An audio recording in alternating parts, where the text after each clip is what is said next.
Welcome to the Coach's Corner, part of the Iron Sharpening Iron universe. I'm your host, Davina Lyons, also known as Mama Lyons, and this is where real conversations meet real growth. Here we explore what it means to rise through reflection, resilience, and purpose. One story, one insight, one breakthrough at a time. Whether you're a coach, a leader, or simply on your own personal development journey, this is your space to reflect, identify, stand, and emerge stronger than before. So grab your notebook, take a deep breath, and let's rise together right here in the Coach's Corner.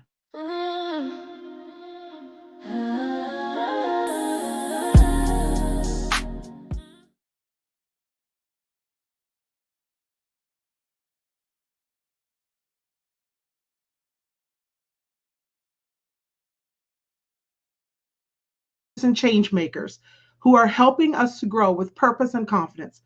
Today, I'm excited to welcome Laura Browne, a trainer, speaker, coach, and accomplished author. Laura brings years of experience as a former senior director of human resources for a global tech company, and now she's the author of Career or the founder of Career Coffee Break. I hear myself twice, so there must be some technical difficulty, and I'm not sure why.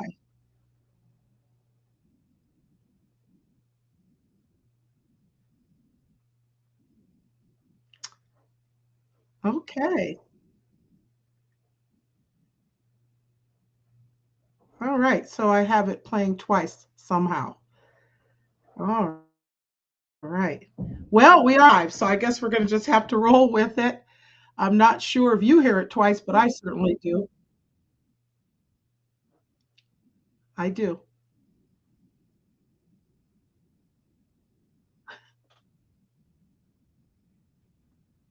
All right. I'll continue. Hopefully, you don't hear it twice. Maybe it's just my sound. Laura's the author of several business books, including Interview Speak, What Your Interviewer Really Wants to Know, and she's been featured in major publications like Forbes and Cosmopolitan. She's also a talented fiction writer, so storytelling is very much part of how she leads and teaches. Today, we'll be talking about career resilience, navigating unexpected job loss, advocating for yourself at work, and asking one powerful question. What can you do today that your future self will thank you for? Laura, welcome to the Coach's Corner. I am so glad you're here.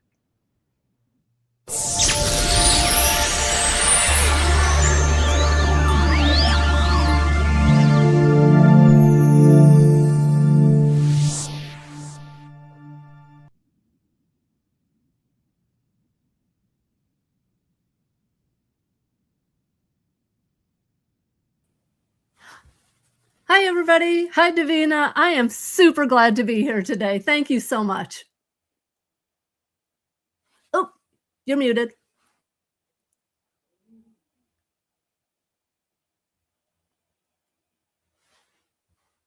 Okay. I'm not sure what's going on, but I have a lag. Can you hear me, Laura? I hear you just fine. You sound great. Awesome. So, did you hear it twice by any chance? No. So I was going to tell you, you sounded just fine. So it must be on your side. So I don't hear it, and I'm hoping nobody else there is hearing it twice. I think what's going on is it's playing twice somewhere. In another dimension, maybe. Okay. There's a story there, I'm sure. I had it going. I had it going twice. I had it playing, and I, I know exactly what I did. And anybody watching, please understand, this is not for the faint of heart. I remember earlier I had two screens going. I actually never turned off the other one. So I was playing live in the background and only I could hear it. So that makes sense. Don't worry about it. We're here now. Yeah. So one thing I've learned about myself is that when you choose the word resilience as your go-to word, you will live that out every single day. Mhm. Well, I love it also because a lot of people, So, it's the beginning of the year, people say, "Oh, I have a word for the year," but I know your word just overall is resilience, which I think is wonderful. yes. Yeah, because and I'm constantly having to walk that out. So, Mhm. and this is an example. I actually, they say never let them see you sweat. Not me. I just, hey, I'm hearing myself twice. What's going on? So, So they can be here with us during this. it's That's really okay. fun. It's all Mm. right. Yeah. So anyone who's real smooth would have just realized, okay, you've got it playing twice. So maybe you want to turn off one of your screens. But nonetheless, I apologize, Laura, for starting us out on such a rocky road, but Are I am you so kidding? happy you're here. This is a Yeah, bounce back. So you learn and you bounce, which is, something that's very important to me that I think that we're always learning throughout our lives and our business careers. absolutely. And I know you're going to touch on that a bit because, Mhm. you've had quite an impressive journey. And I'm so excited to share that. We were just talking a few moments backstage, you and I, before I realized I had multiple screens going, that we've known each other for several years. And I Several. think we Yeah, that figured it out about 20, right? about 20. Yeah, yeah. And I want to take this opportunity live to thank you for always being supportive of me because Oh. way back in my corporate days, American Express, you saw something in me. You invited me when you were a part of Women Unlimited Mhm. as a local leader and presenter. And I think there's probably I can't even count the number of women that are out there that you played a part in helping their career. Yeah. So, really, when you think about the number of years that you did that, that you Mhm. facilitated all those amazing workshops for corporate women, um, and I was so excited when you allowed me to assist you and be a part Yes. of that. Oh, And that was, gosh, how many years ago? that was I don't know. So, That was a couple of years ago too. But I was so excited too, and I loved working with you, and that's why I'm super excited to be here today. And it's so interesting when you say that because again, both of us, when we were working at Women Unlimited, touched all these women's lives, and we don't know. And it's so funny because I'll hear later on, and I'm sure you do too. Like somebody will reconnect with me and say, I get reconnected on LinkedIn and say, "Oh my gosh, the stuff that you told me has made such a difference." And it makes such a difference for me knowing I have no idea, who I touched and who they touched, but I know that oh, we have made a difference in people's lives. And so that oh, for is sure. that For makes yeah. sure. It was very impactful. It was a very impactful program. But I know I could talk to you for hours about so many things because, and we haven't touched base in a while. So there's so much that could be discussed. But I really want to get to Career Coffee Break. And I want to talk about, the amazing things that you are currently doing. And oh my gosh, the books that you've written, and there's so much. But let's start off with I want to talk about the realization of this is the direction that you wanted to go in, where you are now. Mhm. So tell us what you're doing Mhm. and what made you go in this direction. Yeah. Well, first, before I tell you where I want to just jump back a little bit. Sure. So the audience doesn't know this. You show up in two of my books. So I've written 12 books right now, and you're in two of them. And so you mentioned my newest book, Interview Speak, what your interviewer really wants to know. And in it, I have four different characters, and we really talk about very practical things. And so because I wanted to make it easy. I named my characters A, B, C, and D. And I thought, Yeah. what's a D name? And actually, I changed the names later on. But I said Davina because I've always liked your name, Davina. And so there Oh, is a thank you. manager named Davina. I did check with Davina and to say would it be okay if I borrowed your name for my book? Yes, you did. And then in another book, in one of my fiction books, A Single Cinderella Story, where the main character is learning about relationships and love.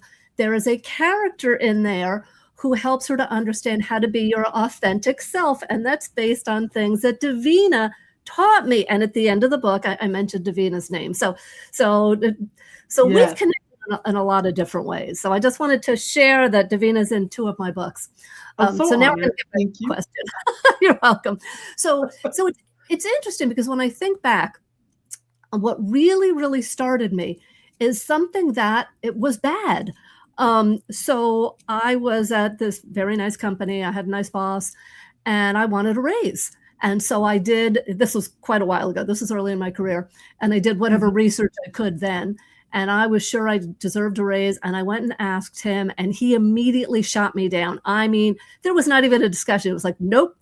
And I went home and I was so embarrassed that I actually asked for a raise that I wanted to quit. Literally, I did not want to go to work the next day.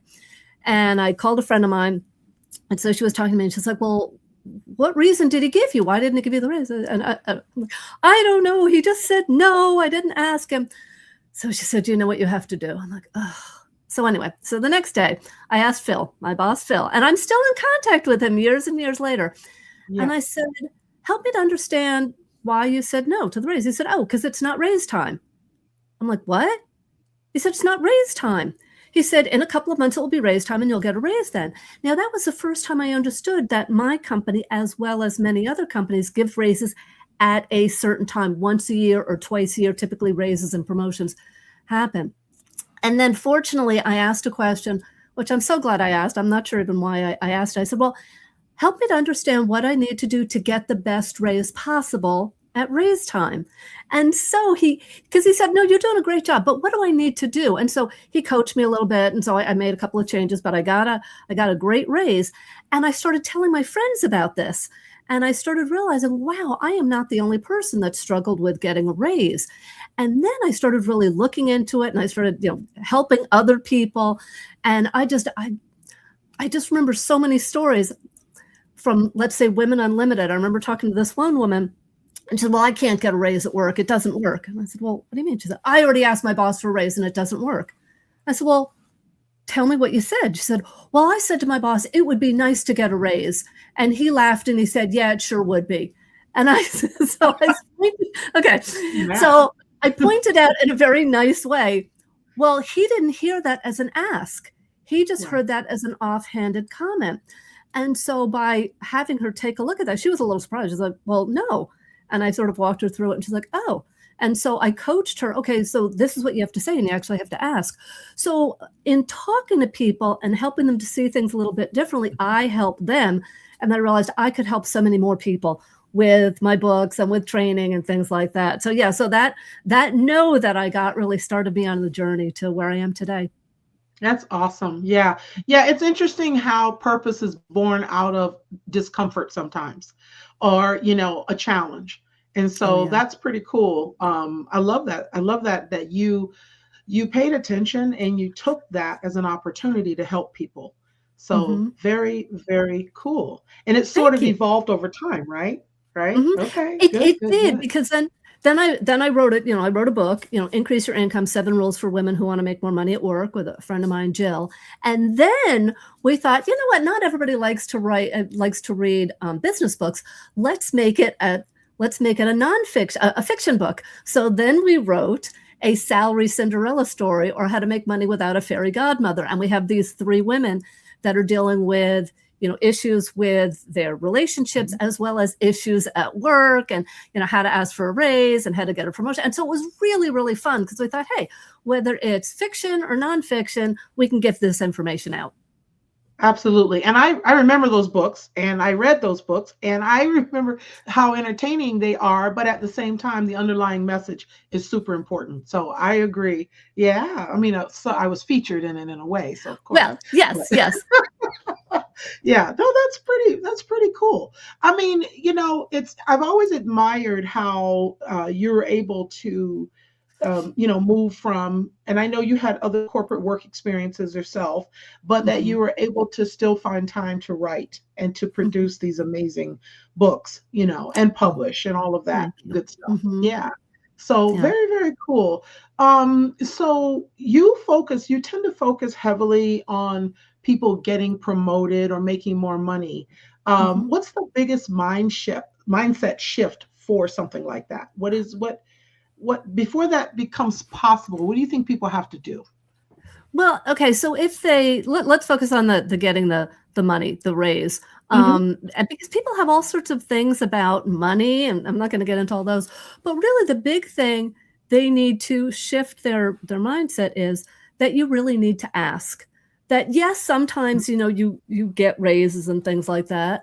Sometimes you get good raises, sometimes you get promotions, but it's better if you ask. And now there are people out there that are going to say to themselves, "But Laura, it's raise time." At my company twice a year, once a year, I don't have to ask. Well, not true. And here's the thing that yes, you probably will get a 3% raise or whatever, or 2% raise. But if you want the most raise possible, you have to ask. And here's the other thing that people really need to shift on that I've had people tell me, well, when my boss sat me down and gave me a 5% raise, then I started to negotiate. Too late. Absolutely not. So if you actually want to get a raise this year, you need to start 3 to 4 months before that, before it's raise time. And let me tell you why. So again, I've been in Okay. human resources for years and years at different companies, and people don't realize that like 3 to 4 months before, what happens is there's a big pile of money, and then they separate the big pile and they give it to different divisions, and then they separate it to senior leaders and managers. And so your manager now has a pile of money, but they're told, okay, this year everybody gets 5% or whatever the percentage is. Mhm. And Mhm. then what they need to do is they need to break it up. And if they want more money, then they have to go through a process where they have to get approval from their manager, maybe human resources, maybe a compensation committee. Maybe they have to convince other leaders, on their same level that their person deserves more. So this takes months to go through. And so by the time your manager is sitting down with you, giving you the 2% raise or Mhm. whatever it is that everybody else is getting, it's too late. Mhm. They can't go back and change it. And so that's Mhm. why you need to change your mindset to, well, they'll just give it to me in a couple of months, to I need to start 3 to 4 months ahead of time and ask that question that I asked, which is, what do I need to do to get the best raise possible? And then follow up with your manager, just like in a month or in a couple of weeks, just to make sure that they know that you're serious, because maybe there is something you need to change. And you don't want to find it out when your manager is sitting there giving you the raise. You want to find it out months in advance so you can change it. And for those people out there that don't have a company that has, raises twice a year or once a year, start now. So what you need to do is start talking to your boss now. And there are some other things you can do, but really the whole point is don't wait for somebody to hand you the money. You need to start the discussion now so you can get the most money possible. Absolutely. As you're talking, it makes me think about, I wonder if there are people who, speaking of mindset, who Mhm. don't see their value. Oh, yeah. Do you have clients that you have to sort of get them to see their value? Oh, Because yeah, I yeah, yeah. almost feel like you wouldn't ask if you don't feel like you're worthy to ask, Well, or I'm something gonna like turn that that. around. So it's Okay. so that I mean, that's part of it, but what I hear a lot is, well, yeah, if I deserved it, my boss would give it to me. Mm, I should not have to ask. But the fact is, people who ask are more likely to get it. So I'll tell you a story. It's not mhm, about money, but it's about something else. So there was this one woman I was working with, and she really wanted an assignment. They were doing a special assignment to Spain, I think. And so she hinted a little bit, but she didn't tell her boss, I want to be picked for the Spain assignment. Anyway, it was announced somebody else was picked, Bob was picked for the Spain assignment. And she said, why did you pick Bob? And basically I said, well, Bob asked. And so what had happened was that, and Bob, specifically said to his manager, there is an assignment in Spain and I want to go. And she said, well, right. you knew I wanted to go, didn't you? And he said, how would I know you wanted to go? You didn't tell me. She said, well, I told you I started taking Spanish classes. And he said, and like, no, seriously. And he said, well, I didn't realize. So again, it's all about the fact that you need to think that you are valuable, and you need to say it, and you need to spell it out, and you need to ask for it.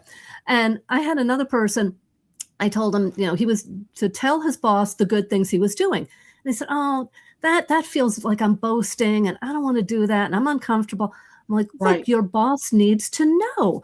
And so I met with him the next week. He said, you won't believe what happened. I love when people say that. I don't know what happened. He said, well, I wrote down for my boss the things I was working on. And in the next big meeting, he actually announced to everybody that I and the team was working on this stuff because it also made the boss look good.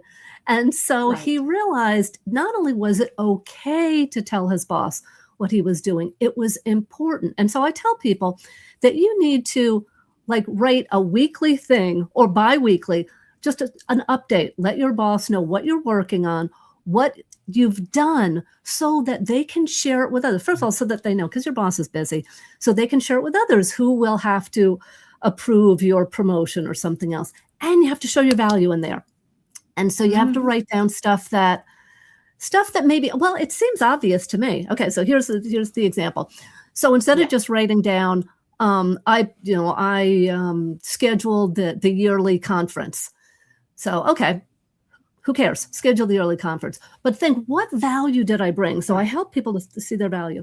So I scheduled the yearly conference 3 months in advance so Mm. that we could take advantage of lower hotel and flight costs, which could save us up to 50%. Okay, now your boss sees the value. So don't assume your boss sees your value, because your boss is busy and your boss might not make those connections. Make the connections for them. So again, they can show that to other people and they can see your value. Oh, that's valuable. That's a valuable nugget right there. That is really Thank good. you. I Hmm. like that. So I do realize there's a lot of people that struggle with tooting their own horn, so to speak. I Yeah. mean, I've never been that person, but I do know there are people that are like that. Mhm. Oh, there are I plenty of couldn't people like imagine that. not. Yeah. Yeah. Yeah, and it's just, we're all different because some people, depending on how they were raised, and some people have been taught, and also I know from a religious perspective that they may see it as being, too forward, braggadocious, whatever.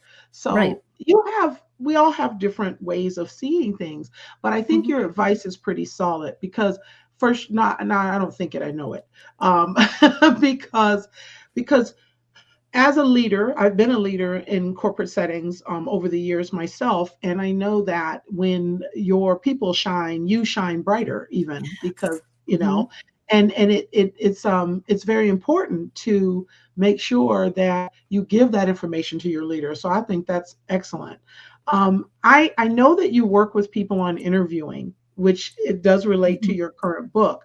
Yeah. Talk to us about the what happens in interviews and all that good stuff too. Well, so let me sort of back up and give you a big picture about interviews. Um, Okay. that interviewers are looking for three things, and a lot of times you don't think about this, and a lot of people miss one of them. So interviewers want to know, first of all, can you do the job? Now, obviously, that's why they're looking at your resume and they're going to ask you some questions. So most people focus on that. The second thing interviewers want to know is they want to know, do you want this job?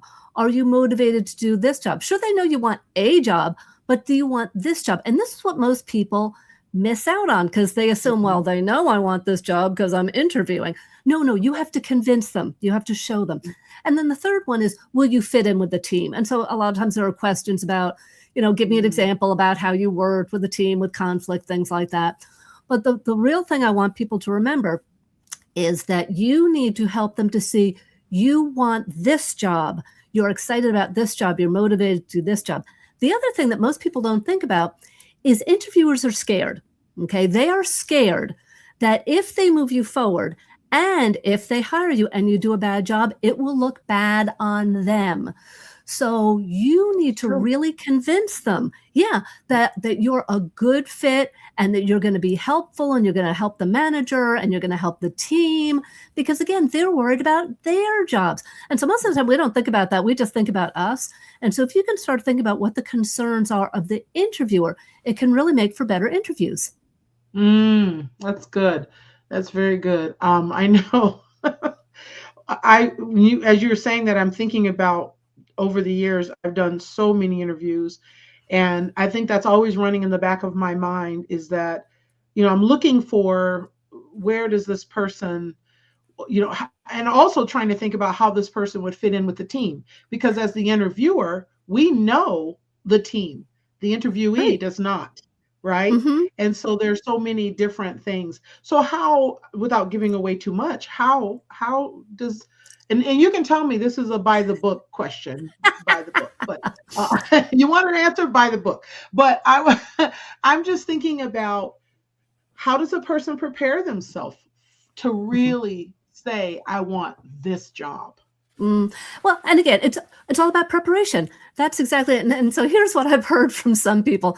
They say, I don't need to prepare. I want to be authentic and I'm going to wing it. Never do that. Okay. You're laughing because you need to be authentic and prepare. Because if you Right. just wing it, then you know what happens. You get into the interview and afterwards you think, oh, I should have said this, or I wish I hadn't said that, or I didn't think of that story. No. So the big thing is you need to spend time preparing. And so you need to prepare good stories. So pick a couple of stories that you can use. And what we do in the book, I'll just tell you, is we have a bunch of typical questions that you're going to get Okay. asked. And so if you prepare for the typical questions, it will help you. Will you get all of them? No. But for example, one of the toughest questions is, tell me about yourself. And like 99% of the time, you'll get that in the beginning, right? How many times have we heard this? And I will tell you right now, early in my career, I really messed this one up. I mean, I don't know what I was thinking.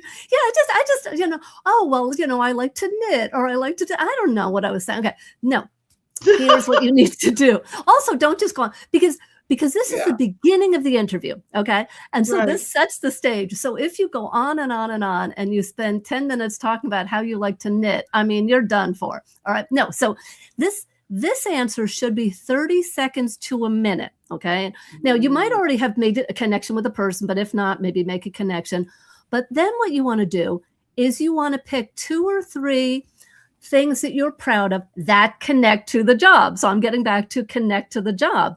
So talk about things. I'm really good at this. I really love this. And I noticed in the job, that is part of it. And that's why I'm excited about this job. So you can use that first question to help them to see some good things about you that connect to the job, so they can think, oh, this person really is interested in working here. And it also tells me that you've done your homework. You've looked into the company. I definitely think that's important as well. It was something that, you remind me, when I interviewed way back with American Express, it was a panel interview. I was a temp. Yes, lovely panel. But the way they did it at the time, I was applying to be a team leader, and there were several on the team, if I'm not mistaken, 9 or 10 people. So I'm interviewing after working all day as a temp in another department. I go in a conference room, and there's a huge round table of all these people. And my job that I'm applying for is to be their team leader. And they all have questions. And of course, the director is at the table. And so the funny thing was about what you're talking about. The first person asked me to tell about myself. I talked for like probably 20 minutes. And all of them I saw them with their pencils crossing out their questions. Like I just talked about myself, like you said. So the funny thing is, though, and by the way, I did get the job. Right. However, I got the job, but they did joke about the fact that I answered all of their questions with the first question, but they liked me. They liked my personality. I had been there working as a contractor in a department that was adjacent. They knew me. But I can tell you that if they didn't know me, that probably would have been really bad. But I think they walked in wanting me to be their leader, because I had, yeah. So that's a good point. So you bring up a couple of really good points. And again, because people get nervous, they ramble. And most of the time they won't interrupt you, at least not for a while. And the rambling is bad because, again, it shows, and they know you're nervous. So it's okay to be nervous. And I had people even say, listen, I'm a little nervous. That's fine, because then you're relatable. But you brought up something else really, really important. You're likable. they already knew you were likable because they had already worked with you. Now, most of the time they don't, but you need to still come across likable. You need to smile. You need to be pleasant. You need to tell good stories so that they think this person is a likable person and I will want to work with them and the team will be happy to work with them. Right, right, right. Now, on the flip side, I had an interview. I don't even remember at what point in my career. It may have been after or before American Express. I don't remember, but I remember having an interview, and it was with a college. And I thought it was just myself and the interviewer. I thought we hit it off. Like I thought, man, I left there feeling so good. Like it was the coolest thing.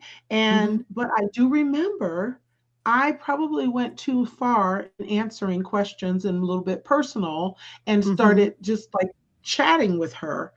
I didn't get the job and I couldn't believe it. Like I really couldn't believe it. You know, yeah, it's really funny that you say that because, okay, so the Interview Speak book is written with a good friend of mine, Barbara, and she talks about a time that she used to sit right near one of the interviewers. And this interviewer was super friendly. And so everybody would leave interviews with her thinking, oh, I got the job. But she did that to relax them. And so then they would say all sorts of things. But Barbara would come out and say, how was that one? And, it would be thumbs down, even though she was super pleasant. Now, on the other hand, you never know. There are some interviewers that are told have a stoic face. And it looks like, they won't smile at all because they were told to do that. Or maybe that's the way they are. But you might have a great interview with them. So you just never know who you're going to be talking to. Again, that's why you have to prepare and you have to give yourself a little grace, and do the best you can. Absolutely. Absolutely. Yeah. I usually, I have a couple of questions. I usually don't look at the chat, but I was looking. One question is, how can you tell when you're rambling? Okay. So first of all, it's how long it is taking. So most of the answers we suggest should be like a minute or two. Okay, that's it. And by the way, again, part of preparation is I say you should like record yourself and talk. And I've recorded myself and I've timed my answers and stuff. And if they're too long, then I realize, oh, I'm rambling. The other thing is when you answer something, you should get to the point. You should know what the point is. And I always say it's okay to take a moment. So if somebody asks a question that you really haven't heard before, now if it is an unusual question, you might say, I have not thought about that. Let me take a moment, because you got to think, what's the main point? So if you can think of the main point first, rambling is going away from the main point. So you need to make sure my main point is the thing I want to say is this. And then here's what I would say. If you have caught yourself rambling, I would literally stop myself and go, I'm really sorry I'm going on and on. I'm a little nervous because I'm super excited about this job. And I just really want to, could we start with that question again or something like that? I mean, see, because again, it shows you're human. That's better than going deeper and deeper and deeper and keep talking. Go ahead and just stop and say you realize it. Good advice. So what you're saying is prepare, prepare, prepare. Be prepared. Understand. And I love the part about recording and listening to yourself. Yeah. And then because then you can hear if you have that inclination to ramble, you will catch it even in recording. So that's good stuff. Another question is, how can you read the room? Well, and how can I say this? You may not be able to. So like if you're in a panel interview with, I don't know, 15 people or whatever, what you really want to do is just make sure that you're looking around and trying to include everybody.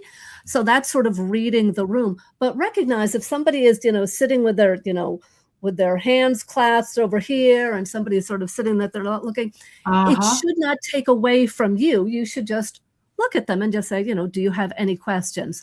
And body language, but don't get upset about it, because maybe the person is cold that's doing this. And maybe this person, has been up all night. I mean, who knows? So pay attention, but don't get distracted by it. That's really what I want to say. That's good stuff. I love this, and I'm getting questions in the chat. This is never, I love this. Here's another good one. And actually, I was going to ask this question myself as well, because I remember when I was at American Express, we use the STAR method. Is that something Yes. in your book? Yeah. Oh, What we good. normally, Good. okay. What were you going to ask about it? No, so that's what the comment is. My company uses the STAR method. Is that Yeah. addressed in your book? Yeah. So in the book, we actually we give a couple of different, so STAR is like situation, task, I can't remember right now, and response, Action action, and response. And then yes. we use the Or SOAR result. method. Yeah. Situation, I can't remember. Anyway, we use a couple of different methods. And the idea is that when you're trying to answer something, that it's easier to put it into like a 4-step process. Like, here's the situation, here's what I did, here was the problem, here's what I did, and here was the result.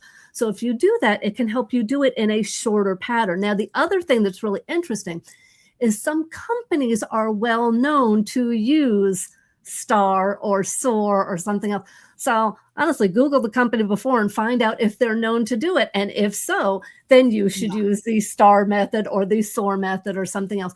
But for most companies, they don't have a particular way to do it. But again, it's simply a way to start off with, here's the situation, here's why it was a problem, here's what I did, here's the result. And as long as you have those things in, then you can say it in a shorter way that gets the message across. And it should always have the result or the response or the result. Yeah. So STAR, situation, task, action, result. Yes. Yeah. Mm-hmm. I remember SOAR also. At some place I worked, we also used SOAR. So yeah, and I even transfer those skills in general conversation. Like I've learned, if someone asks me something, to keep, because I am a natural born rambler. I am.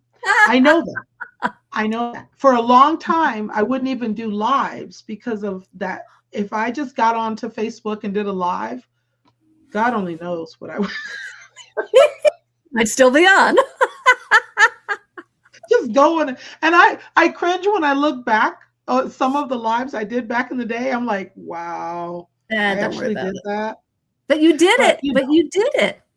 That's the thing I was proud about. But then at some point I woke up and realized I did it, but nobody's listening. So maybe or they're tuning out. Maybe you did it and then you adjust, right? And you get a better result. Absolutely. So another question, when putting in for a leadership role, should only say I? Should you only say I? Thank you. You know what? So this is funny. So, and we have a section in the book, I versus we. And so so the point is, you need to use both of them, because if you only say I, then the interviewer might think, okay, the person isn't a team player. If you only use we, then the person's going to think, what was your part in it? And so you can say both. So I did this so the team could do this. So make sure that you choose to use both of them, especially if it's a leadership job. That's good. That is good. I definitely want to read this book.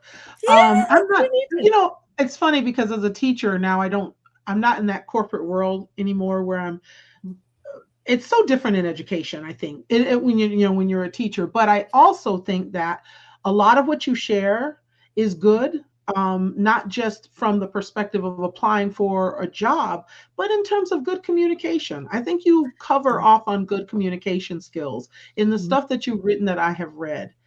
I want to switch gears a little bit and talk about your fiction writing, and because I think it's pretty cool. So talk about what inspires you to do that as well, or how you started doing that. Okay. So I'll tell a story. So I was in a training class and there was another trainer there, and I don't remember exactly what we were training, some, management training class. And she said, what would you do if you knew you couldn't fail? And immediately my answer was, I would write a book, because I'd never written a book before. I would write a book. And so I was doing this training class with her for a couple of different weeks. And each time she would ask that question and I would say, I would write a book. And of course, her whole point of asking the question was then to say, well, you don't know if you would fail or not unless you do it. And you might you might succeed. So by the fourth time, I'm like, okay, I got the message. I should write a book. But I was really, and so I say this to anybody out there who is thinking about writing a book, but is stopping them. Don't wait until you're 95 and wishing that you wrote a book. Write a book, okay? Because it's scary. And I thought, but if I write a book and it's crap, then I will have lost my dream of being a writer. But if I write a book and it's good, then I'll be really happy. And so I ended up writing a book called Annie Clark and the Pearls of Wisdom. It's a middle grade fantasy. And it's about a little redheaded girl. I have a little redheaded daughter.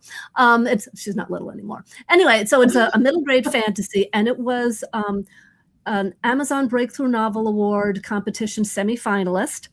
And a Publishers Weekly reviewer said it was reminiscent of Ella Enchanted and Harry Potter. And I loved writing this book. I actually just reread part of it recently. I mean, I just loved it. It was so much fun. And if I hadn't written that book, I would not have written any of my other books. And so I highly recommend, if anybody is interested, start writing. And by the way, I'll give a suggestion. One of my favorite writers is Anne Lamott, Lamott. And she wrote a book on writing called Bird by Bird. And there's a whole story that her brother had to write an essay, and he was, it was due the next morning. And he said, how can I do it? And his father said, just write it bird by bird. And so the thing about writing is just write page by page. Don't keep redoing chapter one. Just keep writing. And so that's what kept me going, because I started to rewrite chapter one over and over again. I thought, I am never going to finish this book. So I ended up finishing it, and it's really, really fun. So if you have a book out there in your heart, go ahead and start writing it. I hope you will. Yeah, that's what and I've been, I know we haven't connected in a while, but I've been working on, I wrote a manuscript planner for people who want to write their book. Yes. And and so I'm focused more on people who want to write to heal, from their trauma. So writing to rise is really about reflecting on your own life, and not necessarily trauma, but experiences that you want to be able to help someone else grow from. So I agree. And I do remember your first book. I remember when I got it and read it, and I'd forgotten that one, but that was your very first book. It was my very first book. Thank you. Award-winning, right? Yeah, and it was. And I'm just super excited that I wrote it. And then I started writing nonfiction books. And then, of course, then I did the Salary Cinderella story, and then it's the fiction, and then the single Cinderella story. So I actually like writing both. And some people prefer fiction versus nonfiction. But it just depends. And actually, I'm working on a cozy mystery right now. So I like mystery. Nice. I will be mysterious about it. But the whole point is that sometimes I like writing fiction and sometimes I like writing nonfiction. It just depends on what's going on. Yeah. Now, where do we find your books? Are they all Amazon, or? They're all on Amazon right now. But if you want, I will just tell you, if you want to get my newest book, Interview Speak, What Your Interviewer Really Wants to Know, go to my website, careercoffeebreak.com, because on it will say how you can get 40% off at the publisher. So you can get it at Amazon, but you can get it cheaper at the publisher's website. And I started Career Coffee Break a couple of years ago to have quick bits of practical information to sip with your coffee. Just the idea that we don't have time for a whole big long training, but here's some quick bits of information. Love that. And can you share, I know you have LinkedIn, you have a newsletter, you have stuff, people can really tap into you and follow you. So definitely want to do that. And at the end, I know there's an offer for listeners as well. There is an offer. So if they connect with me on LinkedIn, and actually also if they say, I saw you on Davina's show, I would love to connect with you. And then on LinkedIn, I do have a newsletter that I do just about every week. It's got different things. Last week, it was about how to get a raise. And then the week before, actually in December, because I took 2 weeks off, then it was about interviewing things. And I took some things from the book. So I always give tips on something to do with work or personal development. So I would love to connect with people. Yeah, you're that person that someone needs to follow, because you drop some great nuggets all the time. And I catch it on LinkedIn. I definitely follow your newsletter. and have for some time. But it's just one little tweak that can make a huge difference for someone. The Yeah. difference between getting a job or getting a raise, right?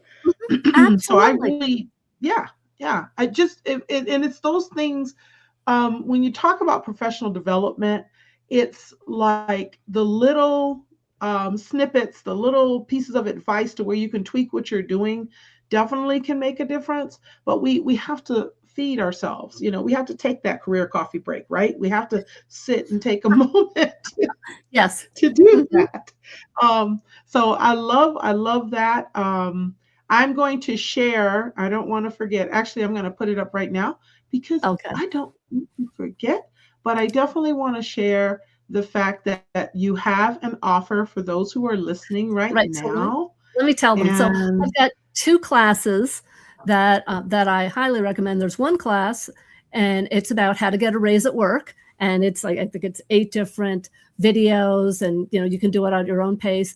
And then I have another class, how to get a higher starting salary at a new job. So it's how to negotiate a higher starting salary, because when you are getting the job offer, that is the time that you have the most leverage. And so if you want to take either or both of those classes, you can get 25% off the online classes using discount code podcast at careercoffeebreak.com by the end of the month. So I would love it for people to take that, because I'm just giving them little snippets now, but the real meat is in those 2 classes. absolutely, absolutely. But I mean, I'm very excited about the fact that you are doing everything that you're doing, especially now, because this is a time I think where people are very up in arms and a little nervous about. I mean, there's layoffs. There's been a lot of job loss Yeah. nationwide, and so Mhm. I'm sure that increases competitiveness in Oh, interviewing. terrible. Yeah. If you can get into, and by the way, I have another, so if you go to my website, you'll see all my books. There's another book I haven't even mentioned yet called Help, My Company Swiped Left. And it's about Oh what my to do when God! you lose your job. And myself and my co-author, Jill, talked about our job losses, because we both lost a couple of different jobs. And that the main idea, if you are stuck in a layoff, is be kind to yourself, because now, I mean, more people, I hate to say it, are getting laid off. It seems like it's in the news every place, but it's really painful and it's hard and it's embarrassing. And how do you get out there and look for a job again? But the fact that so many other people have been impacted recently in the last couple of years, people are actually kinder about it. Oh yeah, you were in a layoff, I was in a layoff. And so it's a little easier. It's a little easier to talk about it in an interview, but it's important to, again, be kind to yourself, recognize it's okay to be really, really upset and to go through the 5 stages of grief, Right. because it is grieving. I mean, when I lost my job twice, I was grieving, and it was really, really hard.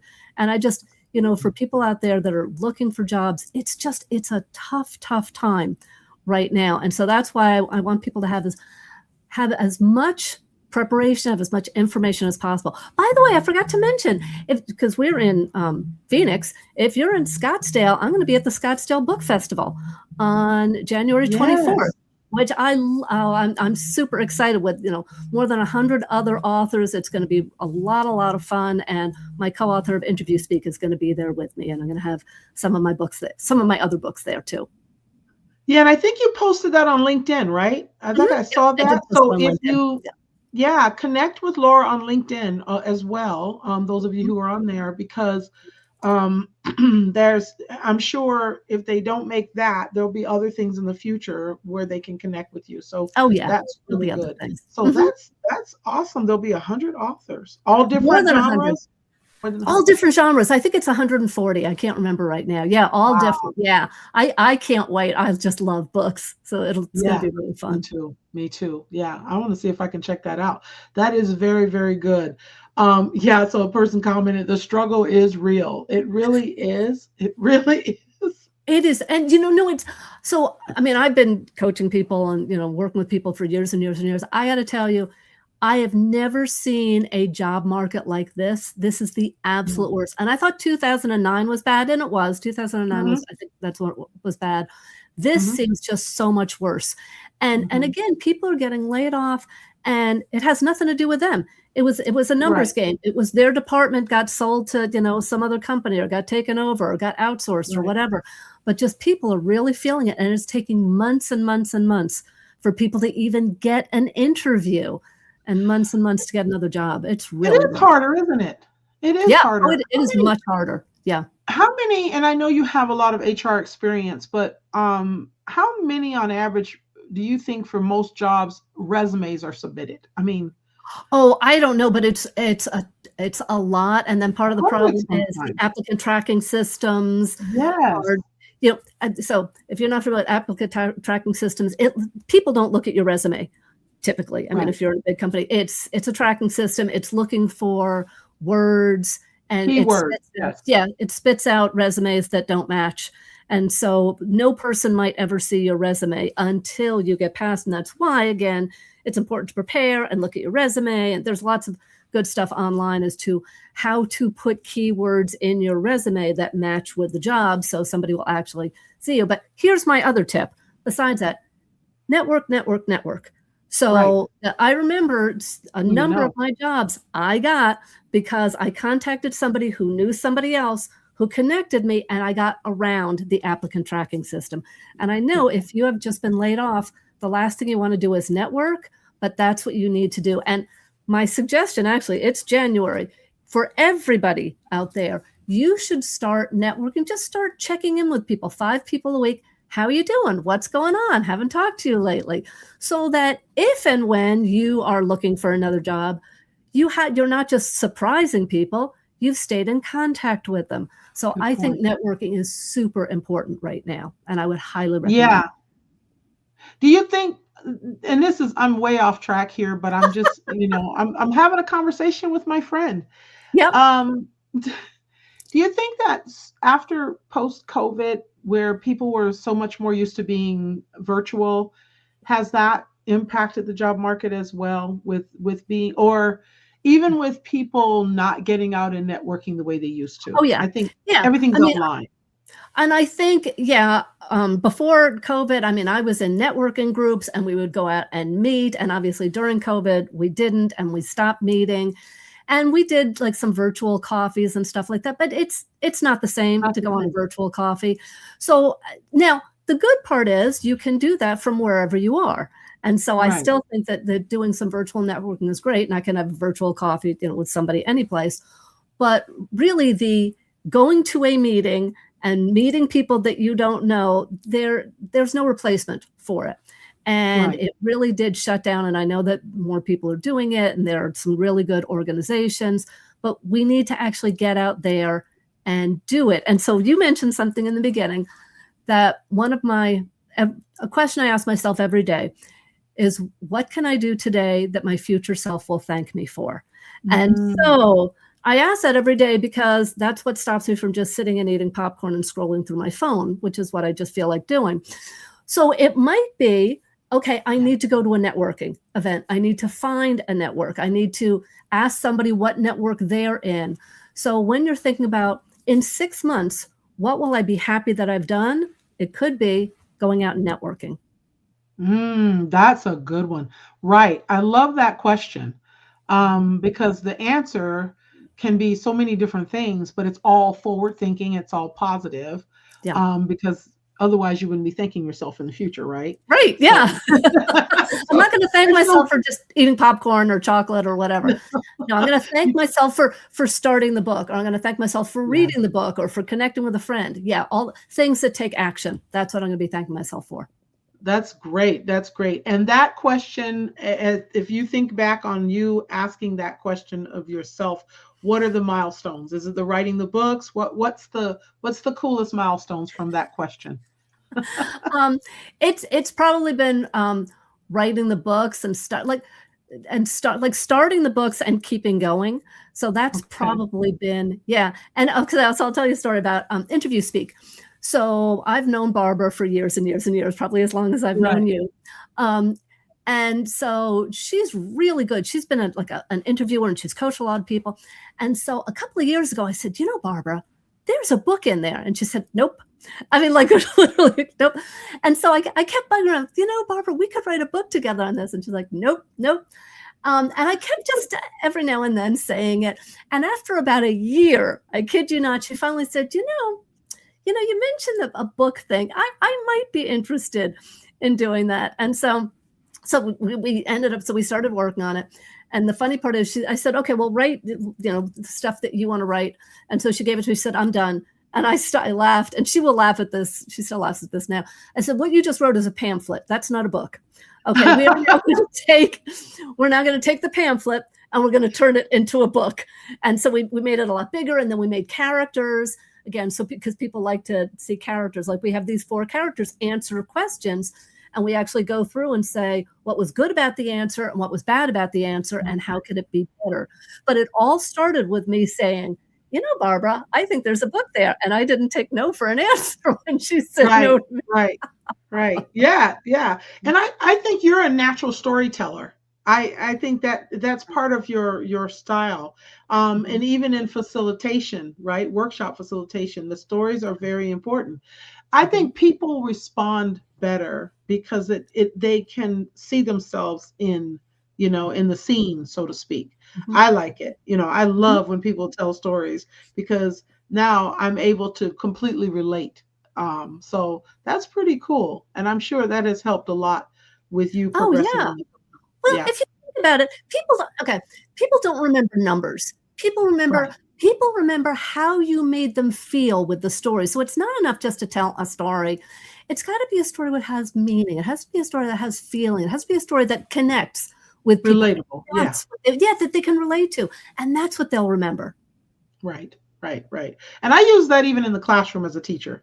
Middle schoolers love stories. And even when I'm telling stories of when, back in the day and they can't relate to any character in the story, I have learned that I can no longer refer to things like I Love Lucy or any of that. The kids have no idea what I'm talking about, the Love Boat or any of that. Yeah.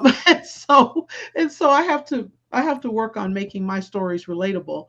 And that herein lies the generational gaps, right? But it's incredible. Life does go on. And so we have to keep creating stories, right? And sharing experiences. But no, that's awesome. I love everything that you are sharing and doing. And I'm so excited because I know that we are going to see and hear more from you with the Iron Sharpening Iron universe, because I'm just a part of a bigger universe. And so people will see more of you. I love that you're an expert in an area where people really need that right now. It is so needed.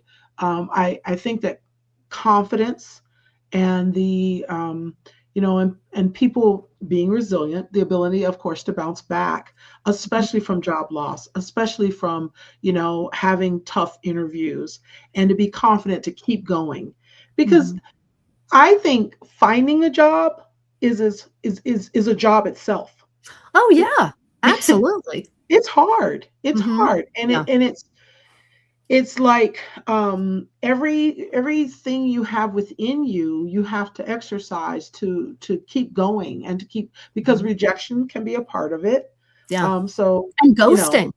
I mean, you don't hear anything. You think you have a great interview and it was wonderful, and then nothing. And then you send a little message. Just want to check in. Nothing. Yeah, it's just a really, really rough road out there. And it is. You just made me think of something else I wanted to ask you, because I am noticing, and I don't know if it's if it's millennials or, I hate to do that because I'm a boomer. I'm at the end of the boomer thing, but there's so many after Gen Z, whatever.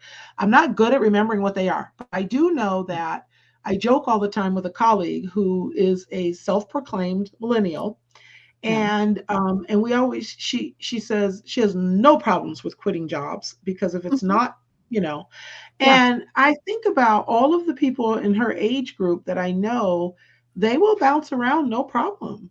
So, I guess, I don't know if your book addresses this or any of the things that you've written, but it is a different era. It's a different day, and people see jobs. I'm from the retirement, get the watch. Yeah, it You does know, not exist anymore. it Oh doesn't my exist, gosh. does it? No. Like becoming a teacher has helped me because I don't think like that any longer. I think in terms Mhm. of I'm here for the kids. They're always going to need me to be here for the kids until I'm ready to retire. Yeah. But in corporate, it's different. And I Mhm. just wonder, are those people, they're all dead and gone, right? All those people that were waiting for the retirement watch, they're gone. Well, they have retired, but the point, and we don't dive into like different generations. We just Because talk that about doesn't that. matter. It's irrelevant. No, but again, you could be interviewed by somebody of a very different generation from you, and so just recognizing, okay, I've been Yeah. interviewed by people that are a lot younger than me, and again, I don't make "I love Lucy" comments to them, Right. but what you really want to do though is think about what we do address is if you have bounced around a bunch, so if you've left a bunch of jobs, for some interviewers that can look bad, because again, getting Yeah. back to interview fear, the fear is you left this job after a year, you left this job after 7 months, you're going to do that here. And Right. so it's important, again, part of preparation, to prepare a good story for why you left. And so we use a negative sandwich model. But you never say anything bad about the person or the company or Right. anything like that. It's really all about the fact that you start off with positive, you fit some negative in there, and then positive, that it was a really good opportunity. It looked like there would not be any more growth available, so I decided to move on. So if you Mhm. can spin it like that, and there's a good story for each one, it will be better. But then you need to get back to, but I'm looking now for something that I can really stay at. And I Mm. think this job is where I really want to stay, because truly most people do want to stay with a good job. And Right. obviously everything you say has to be true. So if that is true for you, then you can just say, but I don't want to leave after a year. I want a place like this where I can stay and I can really build my career. So That's it's good. important to be ready to address it, because you know that interviewers are thinking about it. Yeah, you're going to bounce in 7 months. I'm not going to hire you. Right. Right. Mhm. Absolutely. Yeah. Absolutely. Yeah. And you bring up a really good point. I wasn't thinking, I was thinking about the interviewee, but the interviewer can Oh be yeah. of a different generation and see things differently. Mhm. Absolutely. Yeah. Wow. There's so much good stuff. Anything else, Laura, that you must tell our listeners because they're going to be listening for the next 100 years? Anything else? Okay. The other one thing that I will say, again, because I talk to a lot of people about Mhm. raises and salary negotiations, is if you don't ask, you won't get. This is Right. so important. Don't hint, don't hope, like that story I told. You need to clearly ask, and you need to clearly work with your boss and Yes. get the raise that you want, because chances are nobody's just going to hand it to you. And believe you deserve it, right? You Yeah, have to you have to believe believe you that you deserve it. Yeah. deserve it. You have to have the Yeah, because you're confidence gonna to show say, it. "I should do it." Yeah. Absolutely, absolutely. Love, love, love this. Thank you so much, Laura. This has been great. It's a great reminder, I think, for people out there, and the timing couldn't be better for so many people that right now are in that space where they are looking for employment and or career change, transitioning.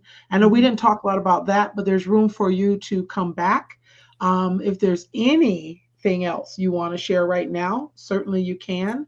You know what? Um, There is one other thing that I wanna share, 'cause Absolutely. we didn't get into it, but, I'm gonna give you, like, just a key thing to not do. So when you're interviewing for a job and they say, "What salary do you want?" This is when a lot of people make a mistake. And when they ask that question, they're trying to decide if they wanna waste time on you or not. Because Okay. if the number you give is too high, they're gonna not continue interviews because they're not gonna be able to afford you, so they don't wanna waste time. If the number is too low, they're gonna think, "Oh, they really can't do the job even though they say they can do the job, too low." So they're trying to decide, is this person worth spending time on? And so here is the key, okay? This is the absolute most important thing you need to do. When they say, "What salary are you looking for?" Say, "Can you tell me what the salary range is?" in a very nice way. And I will tell you, I have been so surprised how many times people will come back with a salary range. And then you just say, great, that's within my salary range. That's it. All you're trying to do is, because the negotiation is after they want you and after they give you the offer, don't negotiate before then. Now, if they won't give you the salary range, then say, well, it depends on a lot of things, I'm sure. However, based on my research in similar jobs and similar industries, I am looking for X to Y, and make sure it's big enough, not 50 to 55, 50 to 75, and make sure you'll take the bottom one. So make it big enough, because all you're trying to do is get in their range so they keep moving you forward. But that is so key. And I go through that in the training, as well as a lot of things, how to negotiate at the end. But that is the key thing I want to leave you with today. If you're looking for a job, what to do the next time you get that salary question. Okay, that's bigger than a nugget. That's like a bomb. Like, in all these years, I did not know that. I did not know that, but I do know that question made me nervous. And I know I would try ahead of time to prepare and kind of have an idea what their pay range was, but not always did I know. And man, I love that. That's really good. Oh, wow. Very good. Very good. Thank you. No, I'm glad you shared that. So this is why people must attend your workshops, and then, and they get a discount because if they saw you here, and also buy your books. Laura, yes. I adore you. Thank you so much. Hang on, don't leave. I want to talk to you for a little bit longer off stage, but this has been great. CareerCoffeeBreak.com. Please make sure you check out her website, listeners. Also, this is a great opportunity for you to think about whether or not you're ready to transition in your career, right? So this is good stuff. All right, I'm gonna sign off for everyone else, and we'll see you back here, I'm sure. Thanks, Davina. Right. Okay.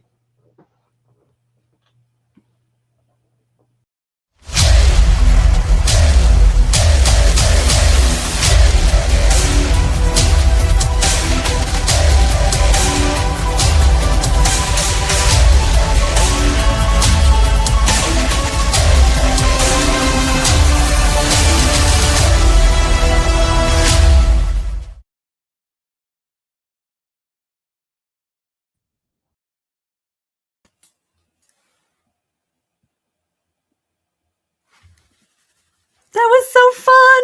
Thank you. Hello. How you doing? Hey, Big Jack. I'm Laura. Nice to see you. Hello, Laura. It's good seeing you. Thank you.